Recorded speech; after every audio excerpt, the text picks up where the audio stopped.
we have seen a lot of losing seasons from the Cleveland Browns. But my question today is, have we seen a more toxic season than the Cleveland Browns in 2024? I don't know if the answer is no. Like, I don't know what the answer to that question is. Johnny Manziel was pretty toxic, but it wasn't to this degree. This might be the most toxic season that we've ever witnessed. The Cleveland Browns have, not even coming back from expansion, but just talking about ever. Like, I couldn't imagine what would be more toxic unless we're talking about like all the way back in the AAFL days. But this has been a toxic season. And Deshaun Watson, the quarterback of this team, the era of Deshaun Watson and the era of the Deshaun Watson trade, well, that ended on Sunday in probably the most toxic way possible. Deshaun Watson tears his Achilles, probably the worst injury a football player can get that's not life-threatening, and the fans cheer. And this is something we've talked about being a distinct possibility, given the powder keg that's been created in Cleveland by Jimmy Haslam, by Kevin Stefanski, and by Andrew Berry. But the Browns fans booed him. Now, I don't want to finger wag at any individual group today. I think there's been enough of that going on online. What I do want to do is understand why everybody who's upset is upset in voicing their displeasure. Browns fans booed Deshaun Watson. They cheered when he went down. Why did Browns fans do that? Well, that's a very, very, very, very sometimes simple thing to answer, sometimes a little bit more complex. The Browns fans booed Deshaun Watson partly because of all the baggage that Deshaun Watson brings, on top of the fact that he's not delivering to that baggage. We all know the baggage that Deshaun Watson brought to this team, brought to this fan base off the field. We all know the baggage that he still carries. And then we all know what the weight of that baggage was for this team. And then you add on top of that the fact that this team was playing as badly as they have. You can point directly to the quarterback being a disappointment in that. Fans wanted to see Deshaun Watson get benched months ago, right? We talked about this on the show. I've said it. A lot of people on this website have said it. People wanted Deshaun Watson benched justifiably a month ago. The last time they played a home game, people made the argument he should be benched. After the Commanders game, it wasn't even an argument anymore. Most people agreed that Deshaun Watson should be benched. But yet we continued on and continued on and continued to play Deshaun Watson as if none of that was happening. Meanwhile, you're getting a lot of fans who are tired of it, right? They are at their wits' end. They have dealt with the burden of Deshaun Watson and his off-the-field issues. They have dealt with the burden of the play of Deshaun Watson, the uncertainty of the Deshaun Watson era, and they're fed up with it. They're not just fed up with Deshaun. They're fed up with the head coach. They're fed up with some of the key associated players that are making this even worse, right? Like Jed Wills. They're fed up with Andrew Berry. Fans are done with the Watson era. But ownership, general manager, head coach decided to keep this thing going. Decided that now we need to give this a try. What's the harm in letting this go to the bye week? Why not let them play 3 home games? This is why you didn't want that to happen. You put him out at home in this powder keg. The fans cheer when he gets injured, which is not acceptable, especially given the fact that a lot of this had to do with the fact that Watson was playing poorly on top of everything else. But you cheer when the dude gets injured, and the players take umbrage with that. And yes, players take this thing very serious. Like I heard somebody try to make the point that, well, they don't take injuries serious in college when they're like faking them to get a timeout. But we all know when somebody gets actually injured in an NFL game, in a football game, that gets taken seriously. It gets taken seriously more than any other sport. When somebody needs to be carted off in a football game, it is one of the most serious things in all of sports. We know this. If you're acting like you don't know this, you're being obtuse. We know this. It's serious when somebody gets injured at a football game. It's the sport that takes injury the most serious is football and football players. So they see somebody get the most serious non-life-threatening injury, and like part of the horror that players feel is a projection. They see Deshaun Watson tear his Achilles. They think, oh my God, what if I tore my Achilles? That might be it for me. Like as much as players have come back from these Achilles injuries, nobody can make the argument that somebody has come back from these Achilles injuries at the age of Deshaun Watson and has been the same. Especially an Achilles injury that severe. I mean, that was a visually torn Achilles. Like you saw a little reverberation when Aaron Rodgers tore his Achilles, or like Kirk Cousins. I don't know. I never watched a video of Kirk Cousins tearing his Achilles because I didn't watch that game live. And those kind of videos aren't things I seek out on my own time. But Deshaun Watson, I mean, that was one of the most visibly painful Achilles tears you'll ever see. Who knows how bad it actually is, right? Because there's levels to the torn Achilles, obviously. And that looked like about as bad as it can get. And the Achilles injury is the one injury in sports that's still the boogeyman, right? It used to be the ACL injury is the boogeyman. It used to be that is the injury that most people fear and are so afraid of, but the Achilles injury has overtaken it. That's the injury that everybody fears. And they're not going to have a good reaction, no matter how we try to act like they should have. They're not going to have a good reaction to the fans cheering somebody on their team getting that injury. If this happened on the road, probably would have been a nothing burger. Because the people who, like, if this happened in Philadelphia, the people in Philadelphia may not like Deshaun Watson, but they're not going to root because he gets injured or cheer because he gets injured. So this ends up being nothing. But this happens at home, it's a giant deal. Again, this is not something it took a rocket scientist to find out. Shout out to Josh Dobbs. This is something that was very obvious. Everybody saw this coming, that if there was an injury during a home game, we were going to get one of this situation. You know who else saw it coming, by the way? The Cleveland Browns saw this one come. The Browns knew that if another quarterback had to touch the field during that game for any reason, the crowd was going to erupt in cheers.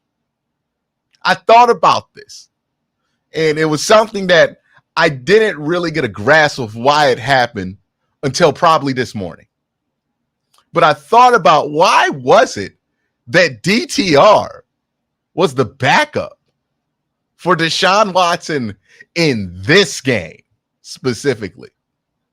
I thought maybe it was for an RPO package, but they never put DTR in the game in the first half to do an RPO package. And you would assume if you got a special package for a player that you're putting in at the backup position for the first time all season, you would run that early. So no, it wasn't because of that.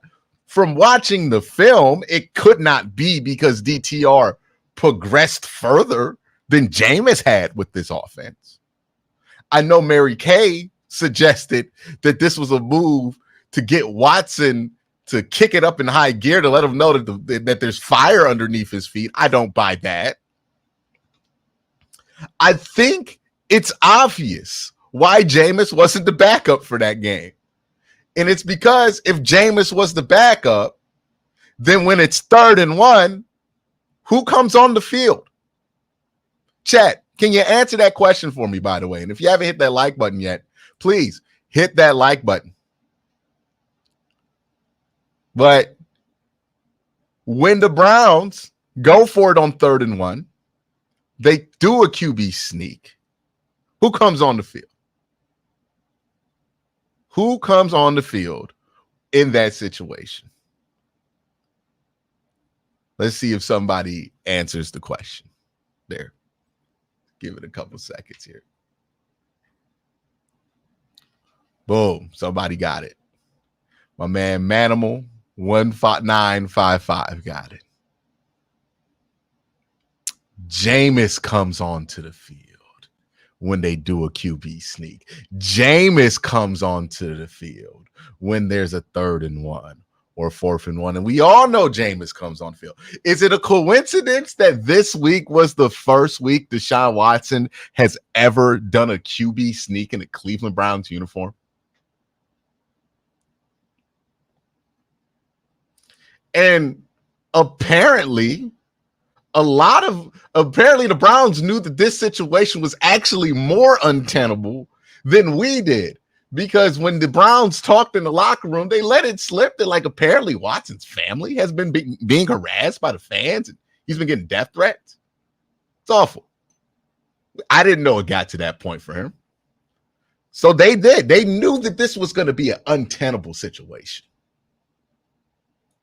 So much so that they did not want the optics, the visual, or the audible moment when when Jameis Winston comes onto the field to do a QB sneak and the crowd erupts because they're acting like there's a quarterback change. And then they boo when Jameis Winston comes off the field. I really think this is the reason that Jameis Winston was not the backup quarterback in that game. And of course, the week they make that decision is the same exact week it actually matters who's the backup quarterback. Unbelievable. Unbelievable. It's a comedy of errors with the Cleveland Browns right now. It's yakety sacks with the Cleveland Browns right now. It's the Keystone Cops with the Cleveland Browns right now. That's what this team is. I legitimately, at this point, believe that that's why they didn't want Jameis Winston active, because they knew what the fans would do if Jameis came in there for a QB sneak. There's no reason why DTR would have been elevated otherwise. We saw DTR play. We know that he's not more elevated in this offense than Jameis Winston is. Jameis Winston got in the game and went straight down the field with this offense. We know that DTR is not more progressed than Jameis Winston is in this offense. That's not the case. There's no way you're going to convince me he just played better in practice than Jameis. That's not the case. We know what the case was. The case was they all knew the second Jameis walked onto that field to do a QB sneak, because they knew it was going to come 3rd one. They don't get first downs that often. That this crowd would erupt and start chanting for Jameis. And that was something that they did not want to happen. They were trying to manage this thing. And you know what the best way to manage this thing would have been? Was if you just simply benched Watson before this game. It's unfortunate that it had to end with a awful, nasty Achilles injury for Deshaun Watson. Nobody in their right mind, at least, thinks that's a good thing, that this is how this ended. Nobody wanted this to end with that kind of ending. We wanted this to go out on its own merits, which we believe weeks ago was the case for Deshaun. The Browns wanted to continue this out here. So I see a lot of finger pointing. The players are pointing at the fans. The fans are mad back at the players. But don't forget in all of this who the true architect of this outrageous situation is. That's the Cleveland Browns ownership. That's the Cleveland Browns head coach. And that's the Cleveland Browns general manager. Not only did they trade for Deshaun Watson, but they decided to keep this thing going weeks past its expiration date. We all thought, I remember I did the video after the Commanders game. Hey, if he doesn't fix this, he has to get benched. And the pushback to that video was, why in the world would you wait till week 7 to bench him? Look at how he's playing right now. That was the major pushback to that video. Then you played him in week 7. The expiration date was past due on Deshaun Watson. And this is what a lot of people wanted to avoid, was throwing him in an environment like this, a powdered keg of ugliness, and something happening, and it's setting off the ugly. And they set off the ugly. The players are furious at the fans are furious at the players, the fans are furious at the organization. Look, the Watson trade is a mistake in itself, but how this organization, from head coach up to ownership and everywhere else, has managed this trade not working in the last 6 months has been colossally disappointing and devastating, quite frankly. I mean, this was a Browns team that was on the cusp of recovering their national reputation. They were recovering this image that they had of being perennial losers. Even after making the trade for Deshaun Watson, they were on the cusp of not being the Browns anymore. And boy, oh boy, this season been the most Browns season of all time. And I hate that we're at this point, because I hate the Browns is the Browns.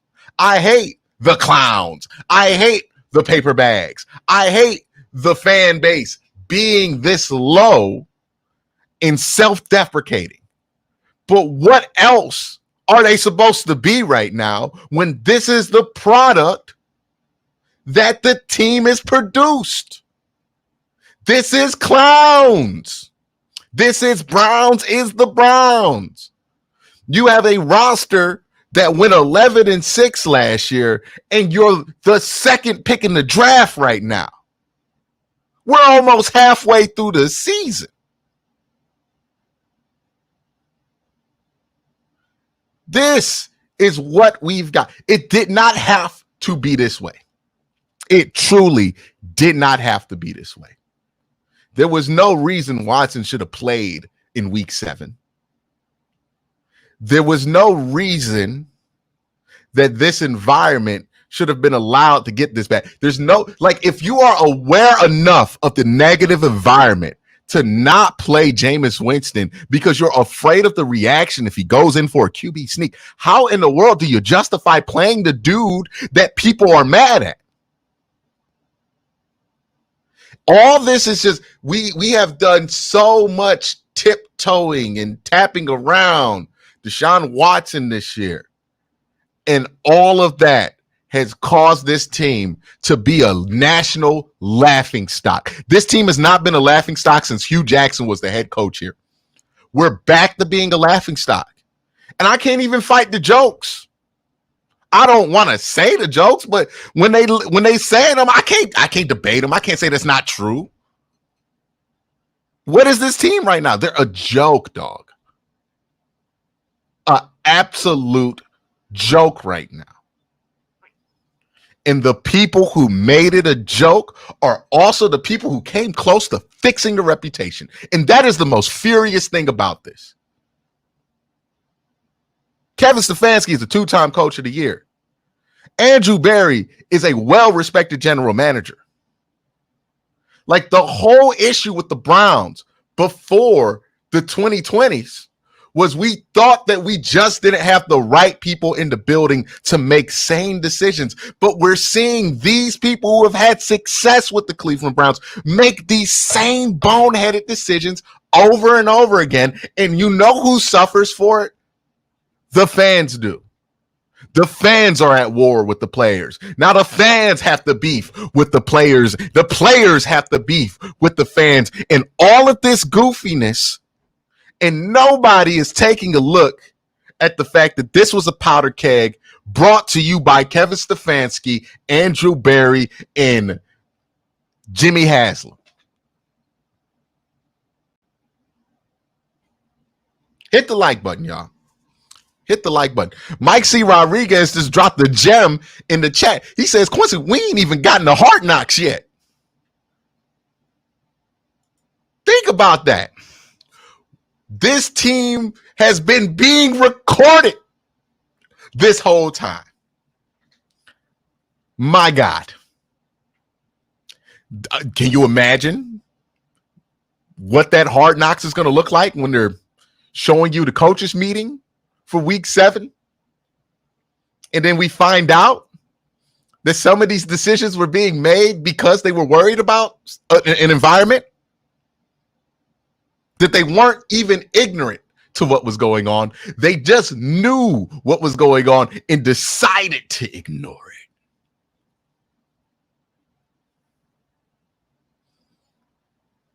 Hey, I'm somebody who thought Kevin Stefanski up until this point, up until this season, was doing a great job.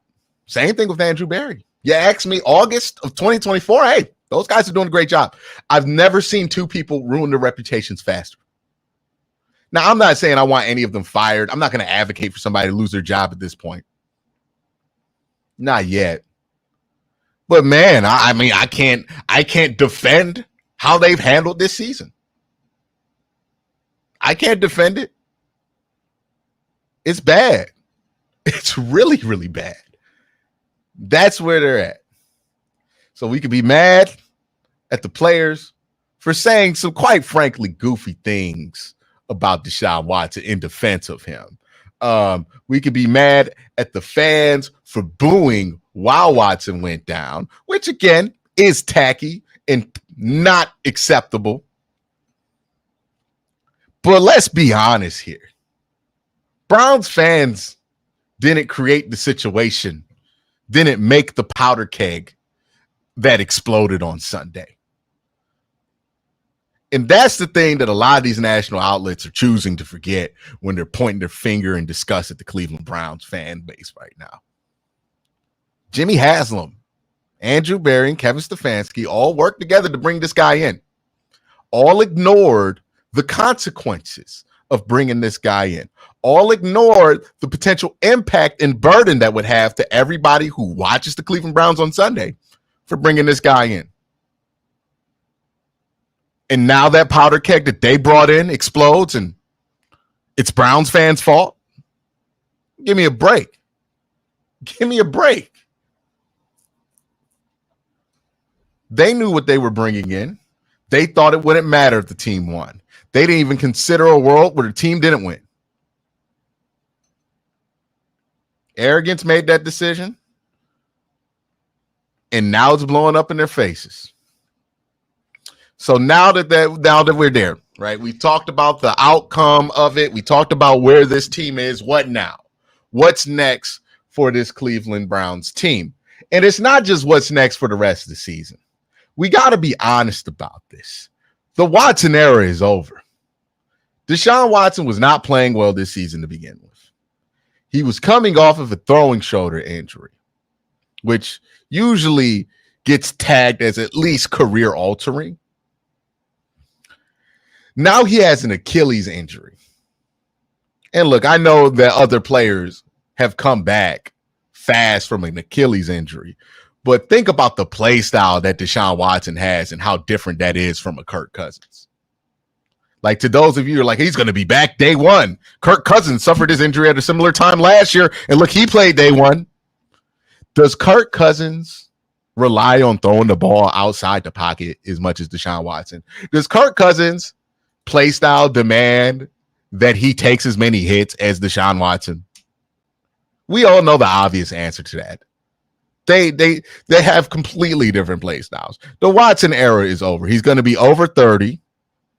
He has a play style that does not age well, unlike Kirk Cousins or Aaron Rodgers or even like a Matt Ryan or somebody like that.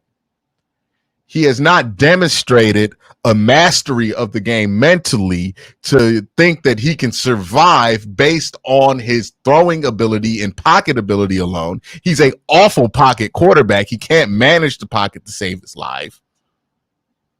And he's coming off an Achilles injury. This is done. Maybe he plays another game for the Cleveland Browns. Maybe he doesn't. But this thing is done. The era of Watson is done. The Browns are officially looking forward to their next quarterback. And the next quarterback right now is not the one that you draft. It's the one that you play next week. So let's talk about DTR real quick. Let's get an evaluation of DTR real quick. Because he played quite a lot in this game. And I thought there was some good. And I thought there was some bad. I think he's a talented player, obviously a great athlete. I think he does really good at the RPO stuff. There are two questions that I have about DTR that are very concerning to me. One, his physical ability to stay healthy. He seems to not be able to play more than 2 games without getting injured. He got injured multiple times in 2023 when he played. He got injured during the preseason. He got injured this week. Like, is he just injury prone? And 2, does he have the temperament a quarterback needs to be successful in the NFL? And what I mean by temperament is things are going to go wrong, but you have to be able to flip the page. And DTR seems to struggle to flip the page. That's my biggest concern. Whenever I see that with the quarterback, I saw it this weekend, right? I've been high on Jalen Milroe, but I saw him not be able to flip the page for whatever reason versus, who was he playing, Texas? No, it was Tennessee. On the road, couldn't flip the page, completely melted down. It's a concern. Same thing happened with DTR in this game. He threw an interception, which was not his fault. Cedric Tillman wasn't where he was supposed to be. He kind of got in the way of a pass to Jordan Akins. And I have a film breakdown of that on my personal channel if you want to check that out. But DTR throws that interception, and for the rest of the game, he looks like rookie DTR. And that has happened far too often with him. Now, this is something he can grow out of for sure. People grow and have extreme growth mentally, especially. But that's a big concern. Like, at this point right now, does he have the mental toughness to be able to turn the page as a quarterback? JOK on the defensive side of the ball, you struggle with this too, right? Where he would make an executive decision at linebacker, it would be wrong, and then he would be in his head for the rest of the game. DTR made a couple of executive decisions at quarterback. He was wrong, and then he was in his head for the rest of the game. There's some talent there. I think there could be a good quarterback there, but he has to get this right. And he has to physically be able to stay healthy. And I don't know if he is. Like, I don't know if his body can just hold up to NFL physicality. It does not seem like the answer is yes. Another thing, he's coachable. He's a really coachable guy. You saw that. Like, he made some obvious progressions from year 1 to year 2 just by watching the tape and just the small sample that you have there. But I do worry that he might be too much of a perfectionist. And he throws a football that has no air under it, which is a problem. So I get that he's a second-year player and he's been thrown into the fire a lot, and maybe that affects things. But those questions do have to be answered with DTR. If I'm giving you my guess on what's going to happen with DTR the rest of the way, they're going to play Jameis until the bye week.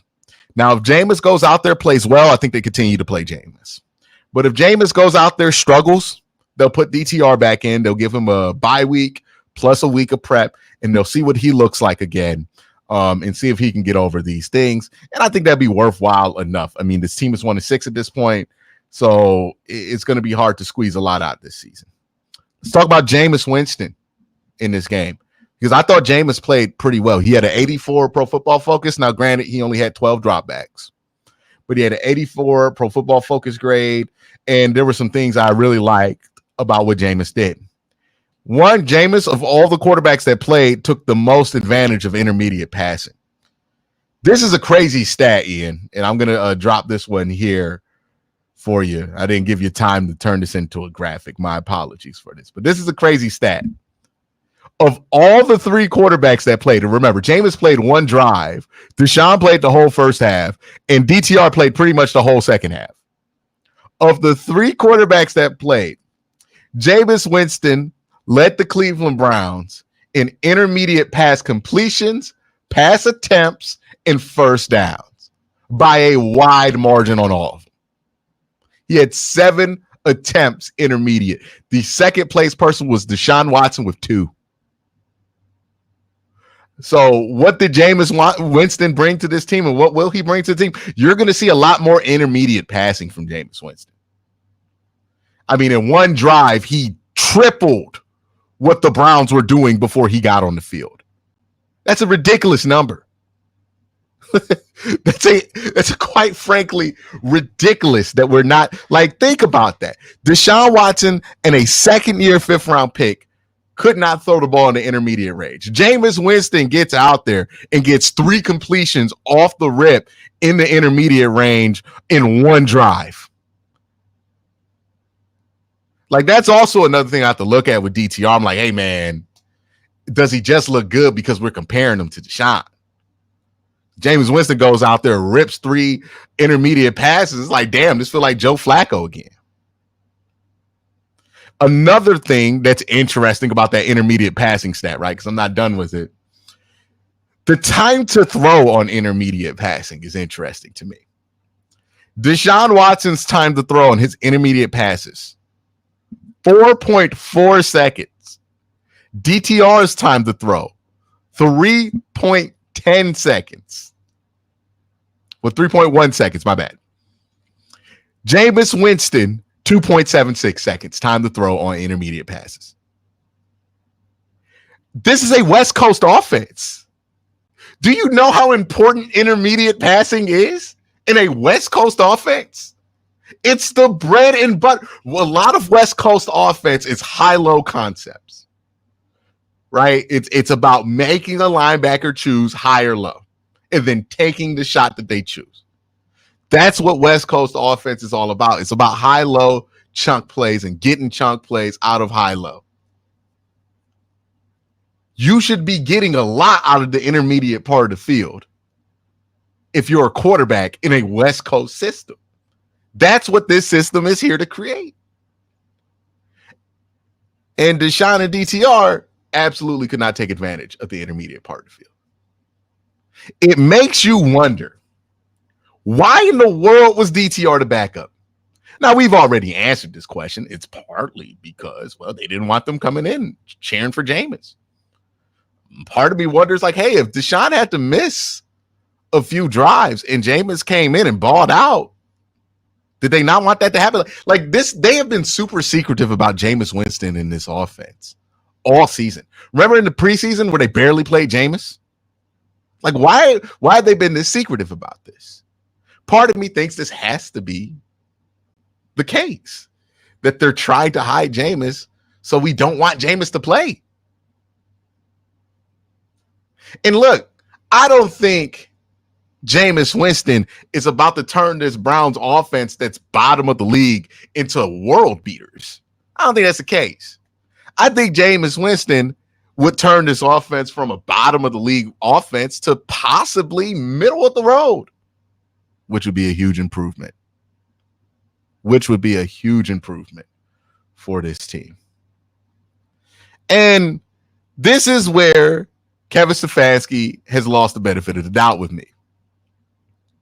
If this is the case, and Jameis does ball out and play well and put up numbers similar to what he's done in the NFL previously, I'm going to look at Kevin Stefanski sideways for hanging on to this Watson thing so long. Remember, Kevin Stefanski told you this dude gives you the best chance to win. Well, we're going to find out, because with Deshaun Watson in 7 games, you won 1. Now we're in the tough part of the schedule. If the Cleveland Browns win more than 1 game for the rest of the season, well, then obviously,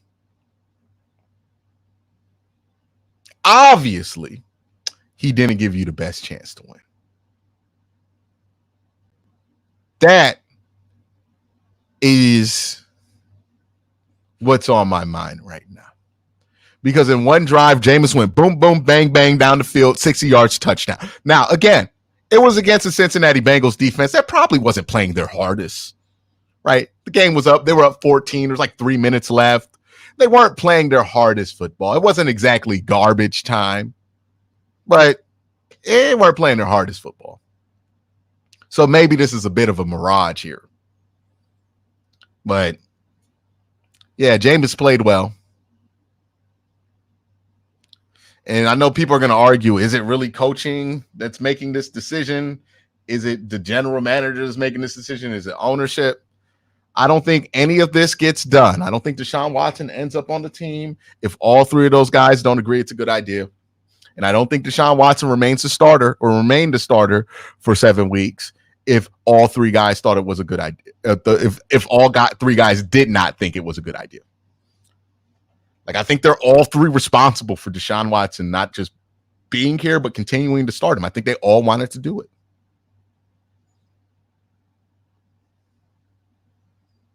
Like, that's the unfortunate truth about all of this. Now, Nick Chubb did come back in this game, and I'm not going to be too concerned about how he looked. I think he was just getting comfortable with getting hit. I'm more interested to see how he looks the next few weeks. Like, next week versus Baltimore is going to be tough.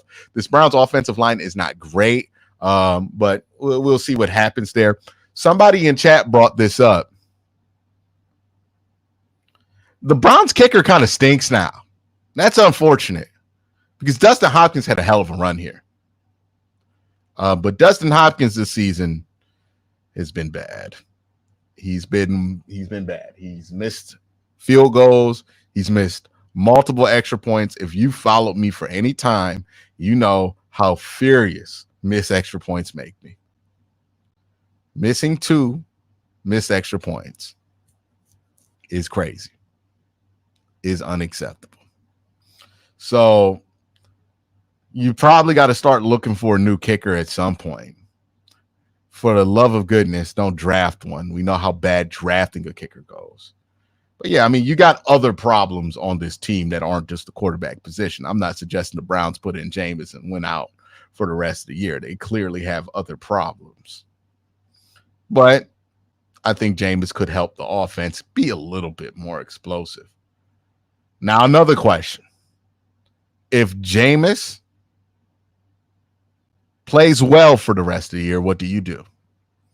I think you sign him to a cheap 2-year deal to bridge 2025 and 26 if he plays well for the rest of the year. You have money freed up because of the injury, right? Because he has injury insurance like Deshaun Watson does. And look, this is the stuff that Jameis is likely capable of, right? 60% completion percentage, 20 touchdowns, 11 interceptions. It's not going to blow the world away, but you're not going to have the worst bottom 5 quarterback play possible. And it's important that you don't have bottom 5 quarterback play, because if you have bottom 5 quarterback play, it's really hard to develop anything on the offense, at least. Because bottom 5 quarterback play means your offense isn't staying on the field as often. Bottom 5 quarterback play means the balls aren't going where they need to go for the wide receiver. Bottom 5 quarterback play usually means you have a quarterback in there who's helping sacks be created instead of avoiding sacks from being created. Bottom 5 quarterback play just makes it hard to develop any players around it. You need to have decent quarterback play or better than worse quarterback play to be able to develop guys around it, right? I know somebody's saying we need tackles, we need centers, we need a new offensive line. Yes, but you also need to have a quarterback in there that's not going to contribute to those problems, because it's just hard to develop a player when they have a built-in excuse by looking at the quarterback position. So if Jameis plays well, you sign him up to be the bridge guy over the next 2 years, and you just move on with Jameis. And if Deshaun comes back, he'll be, either the inactive emergency quarterback or maybe the backup, or maybe he just doesn't come back. I don't know what's the case there. I know that once he's back from this injury, it'll probably be midway through 2025. And you let him walk. Not let him walk, but in 2026, you cut him June 1st and then move on with it. But you really need your quarterback to play better, to develop guys around him. If Jameis plays well enough to be a bridge guy, I don't know if you make the playoffs, but it does allow you to draft a quarterback that you love and not one that you need. And I think that's something we really need to think about here, too, when we're talking about the Browns need to get a quarterback. The Browns should draft a quarterback because they need a quarterback. You don't want to draft a quarterback just because you need a quarterback. That's always a bad place to be in. Drafting a quarterback out of need, that's how you reach on guys that really shouldn't be in the first round. If the Browns draft the quarterback, I want it to be because they love that quarterback, right? They love what that quarterback brings to the table. They love the potential that quarterback has showed them. And they love what they think they can create around that quarterback. You don't want the Browns drafting a quarterback because we need to get a quarterback. Because when you draft for need, you're probably not drafting well. Like, you want somebody, Willie says, so don't draft the quarterback because you need one. If there's one you love and that's there, yeah, you take that quarterback. But you don't want to draft the quarterback. Like, let's say you're not in love with Curtis Wark or some other, the Will Howard or some random quarterback, right? Say you're not in love with any of those quarterbacks. Or let's use, what's his name from Texas? Quinn Ewers as an example. Let's say you don't love Quinn Ewers, but you feel like you need a quarterback, so you draft Quinn Ewers because you feel like you need a quarterback. Well, that's a mistake. Now, if you love Shedeur Sanders, or if you loved Quinn Ewers and you draft Quinn Ewers, that's not a mistake. That's the whole point I'm making here. Is, yeah, needing a quarterback causes you to reach on the quarterback, right? The Pittsburgh Steelers felt like they needed a quarterback, so they drafted Kenny Pickett. The Browns in 2014 felt like they needed a quarterback, so they drafted Johnny Manziel. Same thing happened in 2013. 2012. The Browns felt like they needed a quarterback. They drafted Brandon Weeden. If you love a quarterback and you take a chance on that dude, I'm not going to be that mad. But if you only drafted a quarterback out of strict need, that's probably not going to work out. It's probably not going to work out, right? Like, you want to be in the situation where you're drafting a quarterback because you really love that quarterback. And look, this isn't an evaluation of Quinn Ewers or anything like that. I'm far from doing all of that. But I'm just saying that's the situation you want to be in if you're the Browns. You want to draft the quarterback because you love that quarterback, not because you need to get a quarterback here. I mean, history has told us for a while here that is never where you want to be when it comes to the quarterback position. So that's where my mind is for what's next for this Cleveland Browns team. Figure out what you have here in DTR. Figure out if he has the mental temperament to be able to be a starting quarterback in this league, because I don't think he's proven that yet. And, decide if you want to stick with that. Figure out what you have in Jameis. Jameis is only 30. He plays a play style that you could play at 30 plus, right? Deshaun's play style, Jameis's play style, completely different. So see if Jameis can be a bridge guy. You got a core of young players on contract already. Draft some guys with these first round picks and kind of redevelop there. And when it comes to quarterback, you want to be in a position where you're drafting a quarterback because you love a quarterback, not because you need one to start day one, but because you love a quarterback. That's it. That's it. That's what you do to rebuild successfully, to be able to allow your team to have the best chance possible at rebuilding gracefully from what has been and what is a disaster. All right, it's the last 10 minutes of the show. Usually in the last 10 minutes of the show, I try to take questions from the audience. So if you have a question, go ahead and drop it in the chat. We'll pop it on screen and we'll answer it here. All right, first question here is from Gregory H. And Gregory says, do you see coaches being fired at the bye, or will we ride it out for the year? I'm not sure if coaches are going to get fired for all of this, because I don't think this was just Kevin's decision or just Andrew's. I think they all three made these decisions together.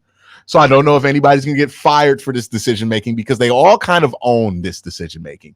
And the person who would be doing the firing, Jimmy Haslam, is a part of the decisions that they made too. So he's partially responsible for some of the things that you would be firing Kevin Stefanski for. In large part, very responsible for it. So I don't know if anybody gets fired at all, to be honest with you. My one thing is, if you do choose to fire somebody or make a move here at coach, you got to decide now whether you want Kevin Stefanski to develop the next crop of guys, or if you just are done with the Stefanski era entirely. You can't do a half step. But no, I don't see coaches getting fired at the bye or riding it out, or even at the end of the year, unless like the Browns only win a game from here on to the end of the year. Like they finished 2-7, 15. Browns ain't been bad since they've had the 17 game marker. But if you end up 2-15 or something like that, yeah, then somebody could get fired at the end of the year. But if you win like at least 5 games, 6 games, it's going to be ugly, but I don't think anybody gets fired. World's fastest fat man. It's an interesting name. Like, what's your 40 time? I want to know. With Winston on deck for maybe a few weeks, what adjustments and changes do you expect to see in the game plan? I mean, the first thing that I mentioned here with Jameis that I think they're going to do here is a lot more intermediate passing, right? It was the thing that was most obvious with Joe Flacco when he stepped in. It's probably going to be the same thing with Jameis Winston. Joe Flacco took a lot more chances in the intermediate part of the field. He's a lot less hesitant. He's a lot less scared because Joe Flacco was a veteran quarterback. At this point, you know, DTR was a rookie last year. Deshaun Watson, he wasn't awful in intermediate passing last year, but he didn't do it enough. Jameis is much more willing to throw intermediate than 2024 Deshaun Watson and DTR. He's much more experienced. He's going to rip it. I mean, you saw it on that first drive where he got back, where he threw like 7 intermediate passes out of like 11. That's what Jameis is going to do. He's not going to be as check down hungry. He's going to take some chances downfield. He's going to throw some interceptions. But he's also going to make some chunk plays too. So I expect the offense to look a lot different, to be honest with you, to move the ball a little bit more, to get the ball downfield a little bit more often, to see the average yards per pass attempt to take a jump up. That's what I expect here. Because Jameis is a lot more comfortable attacking downfield and in the deep intermediate parts of the field than anybody else on this roster right now. Newsome, Smith, or anybody else who gets traded next. I think there's a world where Greg Newsome gets traded because the Browns have a surplus and he is a young player with control for the next year. So he's going to be coveted. I don't think they give up anybody for free other than Elijah Moore. I think Elijah Moore might be sent away, right? Some of his effort on this play from the film I saw, not great. I mean, that one play where, let's be honest here, DTR should not have thrown to him in that dagger concept, but also Elijah Moore just lap dogging. I don't know what you go, just walking through the damn route there. Yeah, man, that's the kind of stuff to get you sent out of town. Like, if you want to go, you can go, right? That's the kind of shit that got him sent out of New York, and that's going to get him sent out, and they'll probably just ship him out for like a 2027 6th or 7th round pick and call it a day. So that's the only player I see them just getting rid of outright. But Greg Newsome, the price would have to be right. Zadarius Smith, I think the price will have to be right for Zadarius Smith too, just because I don't think they want to stress Miles too much while he's out there playing with the injury. So it might just keep Za'Darius to make sure that Miles' job is as easy as possible. And you probably just don't want to piss Miles off when you want to sign him to an extension. So I think that plays a role in why they would probably keep Za'Darius. Yeah, another one. Do you think Sunday fractured fan-player relationships irreparably with at least some of the guys on the current team? This is a great question, Buckeye Steve, because there are two layers to this conversation. There is the impact that it's going to have to the people on this team, which I think is severe. And then there's the impact that that is going to have to the people who aren't on this team, which is not going to be severe. Right? I saw a lot of people tweet now, oh, Shedeur Sanders is going to refuse to play here. Deion's never going to let his son play here. Free agents are never going to sign here because the fans boot. I promise you, nobody thinks about that when they're signing a contract. It's about what opportunities they're going to get. Can this team win? Do I believe this team can win? And how much money they're paying me? Those are the things that matter. It's never been a decision-making, a decisive thing for a player if the fan base going to be nice to me. That's just never been a decision maker. But for the players on this roster, yeah, man, it's going to be a scar. For the players who witnessed this whole thing, it's going to be a scar that might be difficult to heal. Like especially the players who aren't going to be mainstays, right? Like if you're Miles, you know that you're going to have to be with this team long enough to where you're going to have to figure out how to get over with, right? If you're JOK, Martin Emerson, like these guys that the Browns plan having their whole career, yeah, you're probably going to be like, hey, special like you'll get to a point to where you can find peace with it. If you're like Za'Darius Smith and you're on a short-term deal, it's probably screw these people, right? If you're at the end of your rookie deal and it doesn't seem like another contract, it's probably screw these people.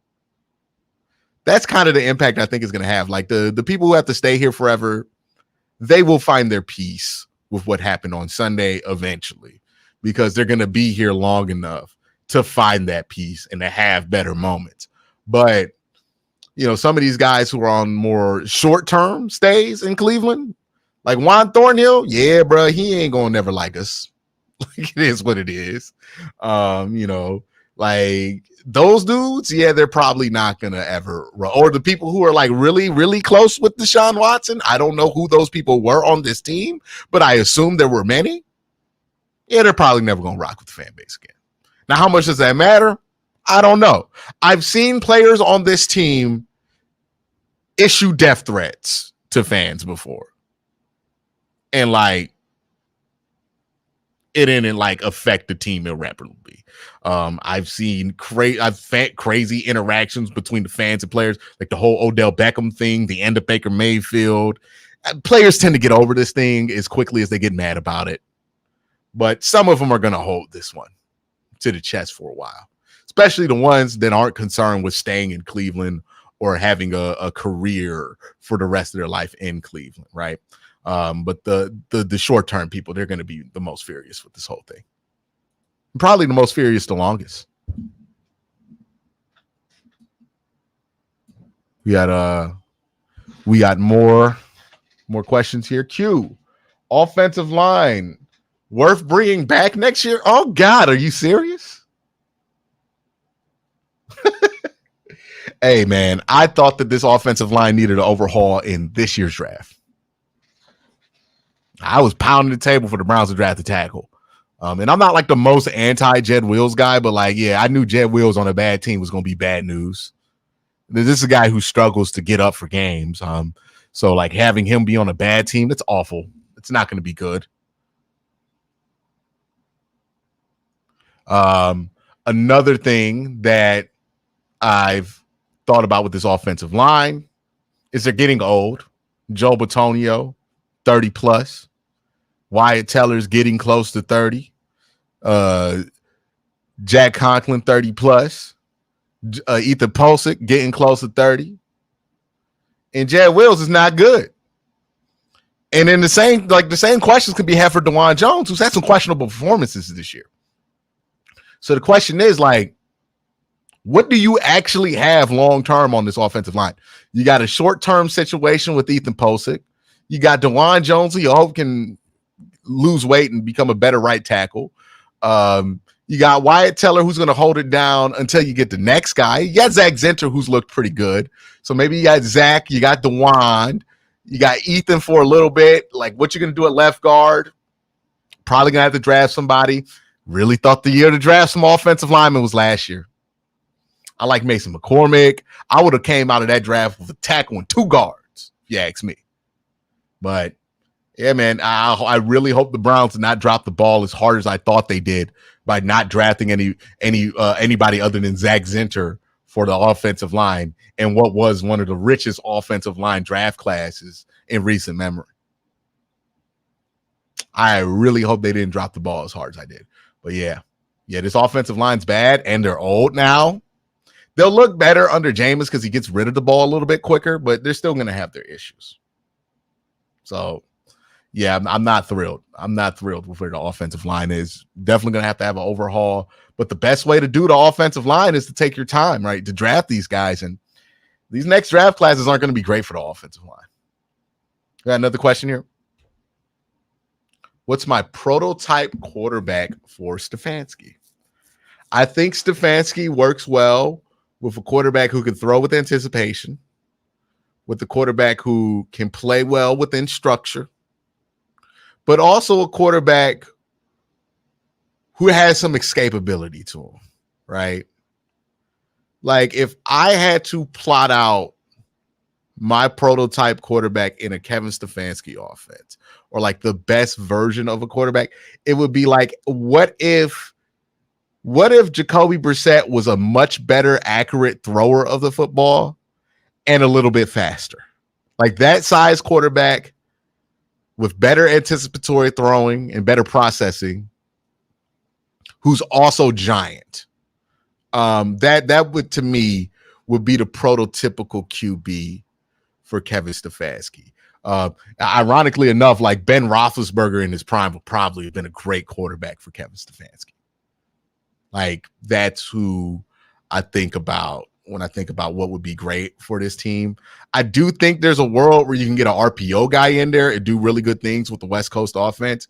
So, like, that's why I think there's an interest there in Milroe, because Milroe can throw with some anticipation and does have that athletic ability and size. Shador's probably the most accurate guy, but if we're looking at like prototypes, the Browns need somebody who's accurate, can play within structure, and can move a little bit to be able to navigate some of these pockets. So, like, I think the closest Kevin's got to his prototypical guy, as far as like skill set and talent goes, is Jacoby Brissett. That doesn't mean that Jacoby Brissett is the peak of what you could get out of a quarterback. You can argue Kirk Cousins as well. I would think he wants a better athlete than Kirk Cousins. But yeah, Kirk Cousins isn't wrong there. Joe Flacco, right? Joe Flacco's not a great athlete, but he's thrifty enough. I think you need some thriftiness there, right? So I think somewhere along that line, right, the Jacoby Brissett, Joe Flacco, Kirk Cousins line there with probably a dash more of athleticism to fit in the modern day and have a bit of an RPO game. I think that's what Kevin would work best with.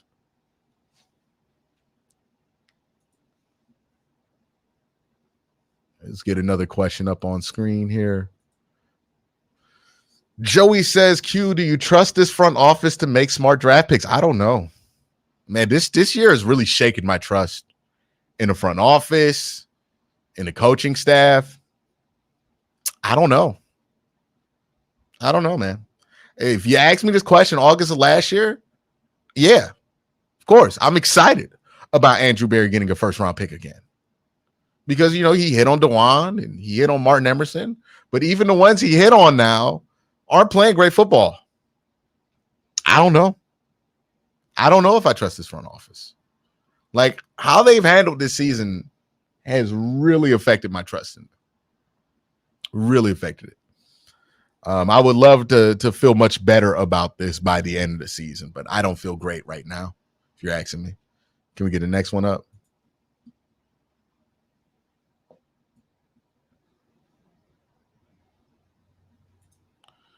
Right. Fredo 2K says, Q, what are your thoughts on the players defending Watson? I think it's clownish behavior. Yeah, this is where I understand because these are players who still are teammates of Deshaun Watson, why they felt the need to defend him. I don't think they should have gone as far to defend him as they did, but I understand in that situation where something like that happens, the players are going to be furious and they're going to be defensive. But I also don't think you go up on the podium and call Deshaun Watson a model citizen. Like the optics on that are just insane. Insane to do that. There's a way to defend Deshaun Watson in that moment if you're a player on that team without trying to whitewash what his reputation had been. And that's what it kind of felt like. People were trying to remake what Watson was accused of and how that affected how people viewed him. You can say, look, I know Watson is polarizing, but we just don't treat injuries like that. That's just not acceptable. And that would have been an answer that people would have been upset with on some level, but it wouldn't have caused the whole stir that it did. When you're going out there and like defending Watson's character, so not a great look from the players for doing all that. I agree with you on that. But I also think it's a tough situation to be put in, right? Think of it like this. Imagine it like, I don't know if you have a cousin that is problematic, hopefully not in the same way that Deshaun Watson has been problematic, allegedly. But if you have a family member who does things you aren't proud of, but somebody puts you in a position where you have to defend that family member, I'm gonna have some grace for how you had to go about that situation, because that's just a rough spot to be put in the middle of, to be honest. Like, I wouldn't want to be in that spot. I wouldn't want to be in that spot at all. It's an awful spot to be put in. So I have some empathy for the players because they're being put in a terrible spot here. You got one time for one more? All right, last question of the day here. Let me get to it. Q, if DTR is out for a couple of games, who of the available backup quarterbacks would you like to see brought in? Who is available right now? Is Tyler Huntley available? Do we have a list of available quarterbacks right now? Yeah, man. We're probably going to have to go with like Kellen Mond or something like that. It's going to be disgusting what we're going to have to bring in.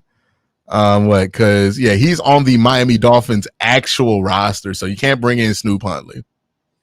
I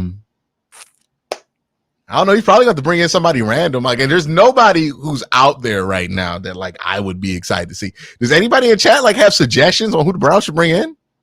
Brian Hoyer? Oh, Brian Hoyer? Or PJ Walker? I don't think you could get PJ Walker. Yeah, because PJ Walker signed a contract in Canada, and you can't just like sign a contract for Canadian football and then just bounce on it to come to the NFL like you can for the spring league. You sign a contract for Canadian football, it's an exclusive contract. It's like, I don't even think you get PJ. Unless PJ is like willing to burn a bridge for the Canadian Football League to back up Jameis Winston for a week. He's probably not going to be able to do that.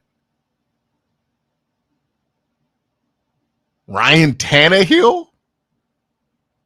I mean, I guess you could bring in Ryan Tannehill. Josh Rosen never had a real shot. Now we're just memeing in chat. See, now y'all are having fun. Okay. Josh Rosen. Yeah, Joe Flacco clearly is playing for the Indianapolis Colts right now. Justin Fields, you cannot get Justin Fields. Matt Ryan has been retired for a decade. Cody Kessler. All right. Y'all just having fun now. Okay. Y'all just doing that thing where dudes name names in sports chats. But yeah, but maybe Ryan Tannehill. Odds are it's going to be like Chris Oladokun or some random guy like that, to be honest with you. I want to get my hopes up. Dude, we got to trade for Jeff Driscoll? That's crazy. That's crazy. You would not trade for Jeff Driscoll. Why would you do that? Yeah, man, it's going to be somebody random. It's going to be like we're going to find out there's like another Heineke brother. Or you know what? Let's bring back the Booty brothers. Y'all remember the Booties? There's a General Booty out there, Louisiana Monroe. Like, is there another Booty brother we could get? Josh Dobbs is the backup for the 49ers, man. You're not going to go out for him unless you're going to trade for him to be the starter. AJ McCarron. You know what? AJ McCarron kind of would make sense. Kind of would. I know you said that as a joke, but like AJ McCarron would not be crazy. Let's see who the quarterbacks are. QBs on the practice squad. Let's see what that is. Practice squad quarterbacks. We could get a Desmond Ridder. Anybody want to do Desmond Ridder? Mike White. Hey, Mike White. I'd be for it. Tim Boyle. Oh, God. Let's see who else we could snag off somebody's practice squad. Adrian Martinez. We could do that. That's not terrible. Devin Leary. Probably not doing that. Logan Woodside. Probably not doing that. All right. Let's see here. Keaton Slovis. Anybody Keaton Slovis? Jason Bean. Anybody have heard of him? We get Jason Bean. John Rise Plumlee. Never heard of him.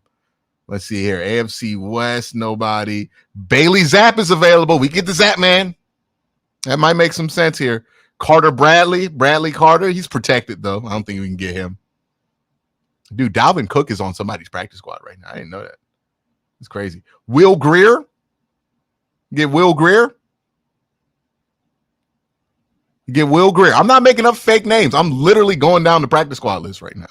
Sam Hartman is available, y'all. Y'all like Sam Hartman? It'd at least be fun.